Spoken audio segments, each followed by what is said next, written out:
E aí, galerinha, espero que vocês estejam bem, tá bom? Espero que todos possam estar aí, né, assistindo nossos vídeos. Então, galera, nessa semana tão importante, né, nessa semana de revisão crucial aí para a próxima semana, né, como vocês já viram o nosso cronograma de prova, né, que ocorrerão na próxima semana, eu vim justamente terminar o conteúdo e dar uma revisada em tudo aquilo que a gente viu nesse quarto bimestre sobre essa questão do período medieval, tá certo? A gente vai falar de uma forma e abordar de uma forma geral o período medieval, né, a famosa Idade Média, né, e aí a gente vai tratando de tudo aquilo que a gente viu, desde a formação e a chegada dos reinos francos, né, até o próprio feudalismo e alguns costumes, né, e uma cultura que foi criada justamente nessa cultura associada à força religiosa, né, que marca justamente, né, uma característica aí individual da Idade Média, tá bom, galera? Então, primeira coisa para a gente entender o que foi a Idade Média é justamente essa divisão,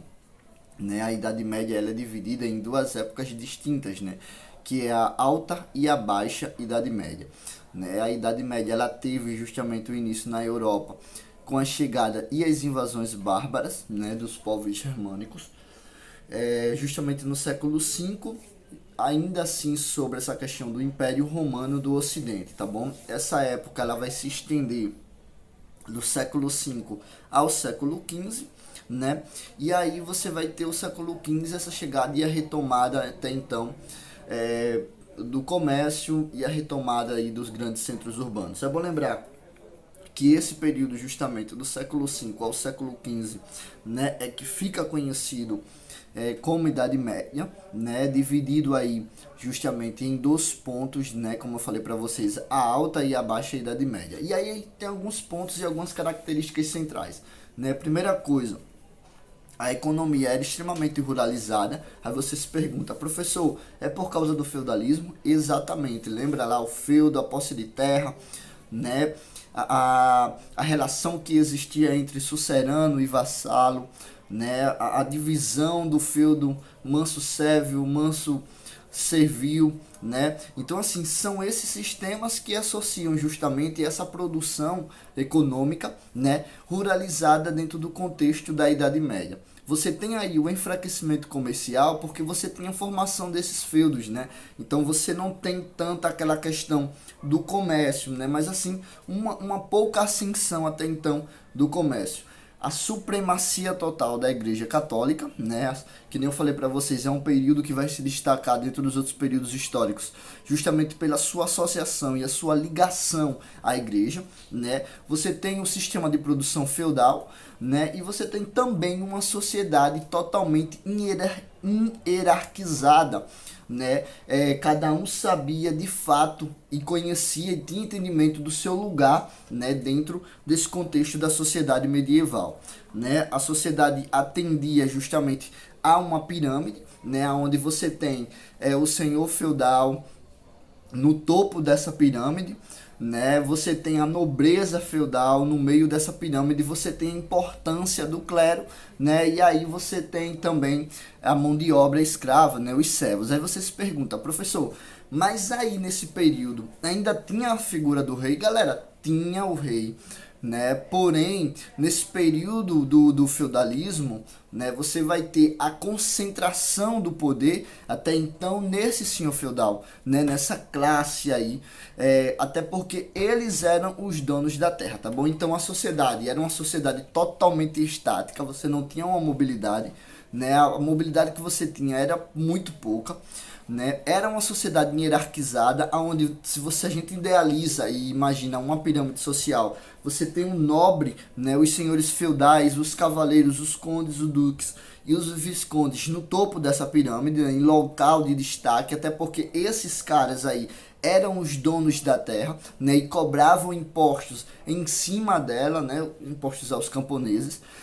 Aí no meio da pirâmide você vai ter, né, o clero, né? Esse clero ele se dividia em dois dentro desse sistema, né? Que era o clero, era o alto clero e o baixo clero. O alto clero, papa, cardeal, né? Já o baixo clero, padre, bispo, né? Então aí tinha também, né, um grande poder, né? Pois era justamente responsável não só pela proteção espiritual, mas também, né, pelas ordens, né, de conduta daquele período, né? Então você tem justamente aí, galera, esse controle até então da Igreja Católica, né? Porque ela ditava os rumos justamente dessa sociedade medieval. Então, galera, na terceira parte da pirâmide você tem aí os servos, né, ou os camponeses, né, e eles se dividiam em grupos, né? Esses servos eles podiam ser pequenos artesãos, camponeses, pequenos comerciantes, né? E aí os servos deviam justamente pagar, que foi até um ponto que a gente tratou na nossa última aula, justamente alguns impostos, né? Alguns, como na época conhecido como os tributos, né? Você tinha aí a corveia, né? Que era o trabalho de 3 a 4 dias na terra do senhor feudal, né? Tem a talha, que é a metade daquilo que era produzido, que você tinha que doar ao senhor feudal, né? Tem as taxas de banalidades, né? Que eram taxas pagas justamente pelo servo pela utilização dos materiais do senhor feudal. Então, como vocês podem ver, é um sistema muito bem organizado, onde a única pessoa, né, a única classe que iria se prejudicar aí era justamente os camponeses, né? Então a ideia era justamente aí, né, esse controle. E galera, tem também, né, esse sistema de produção feudal, né, a ordem trienal de cultura, né? Então assim, você tem de fato essa sociedade extremamente ligada à questão católica. Por quê? Porque na Idade Média, galera, a Igreja Católica era o grande ponto, né? Era a grande dominação do cenário religioso, né? Ela dominava aí o cenário religioso. Lembrando que isso só vai ter uma diminuição, esse grande poder, né, quando o Lutero, né, ele organiza-se a famosa revolta protestante, né? E aí vai jogar no ventilador, né? Literalmente assim, muitas coisas, e aí você vai ter uma baixa, mas também depois a igreja tenta retomar o seu poder com a contra-reforma, tá bom? Então, galera, a Igreja Católica, ela tinha sobre ela o poder espiritual, né? Ela influenciava o modo de pensar, o modo de agir, né, a questão psicológica da época, o comportamento humano da época, né? E aí ela dizia que não deveria ter riquezas, né, mas ela era o órgão mais rico, né, e mais poderoso dessa Idade Média. Então é por isso que o Lutero não vai se agradar muito daquela realidade, e aí ele vai expor tudo aí. Galera, a igreja também tinha um grande poder econômico, né, que é isso que eu acabei de falar para vocês, possuía terras e terras, né, justamente graças ao pecado dos outros, né? Então, eu pequei, padre, dou não sei quantos hectares de terra, não, o ser humano não pode ter riqueza, o ser humano não pode... Galera, só pra gente deixar claro aqui, eu tô falando da Igreja Católica desse período medieval, tá? Vamos deixar claro aqui.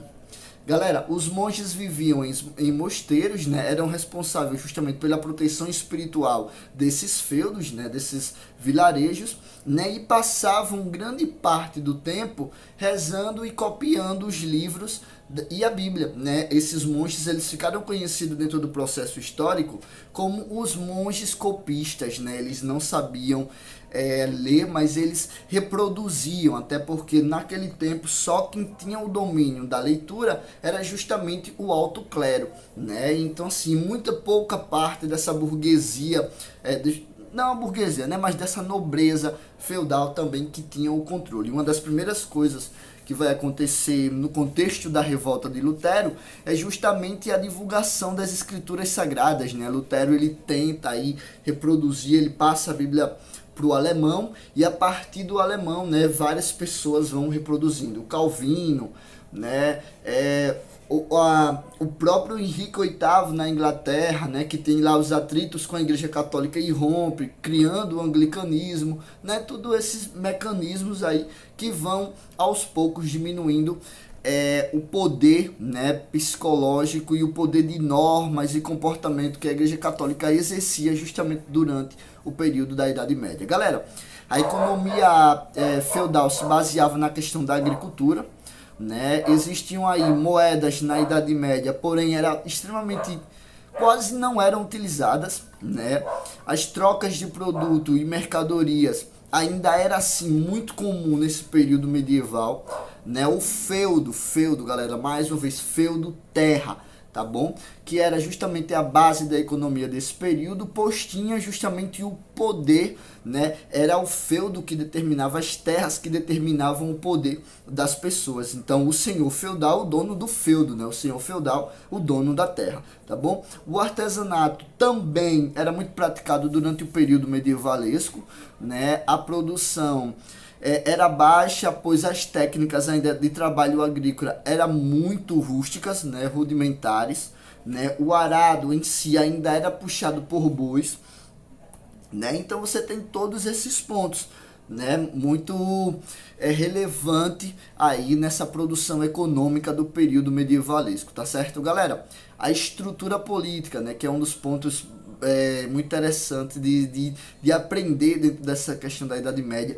porque ela está totalmente voltada ao feudalismo, né? Que foi justamente o sistema econômico da época. Então você tinha primeiro essa questão da relação entre sucerano e vassalo, né? O sucerano, esse senhor feudal, né? Ele tinha sobre si essa responsabilidade de proteger as pessoas, né? E ajudar ou não, né? Mas isso tudo era feito através de um acordo esse que fica conhecido como o acordo de fidelidade, né? Aonde o sucerano que dava justamente uma boa parte da terra para que esse vassalo ele pudesse produzir, né? E esse acordo de fidelidade ele se via, você pode até estar se perguntando aí na sua casa, professor, mas servia para o restante da família? Sim, né? Então, o meu pai fez um acordo de fidelidade com o sucerano tal, e eu como filho tinha que seguir também esse acordo de fidelidade com aquele sucerano, né? Então, assim, o vassalo, a única coisa que ele tinha de oferecer ao seu sucerano, ao seu senhor,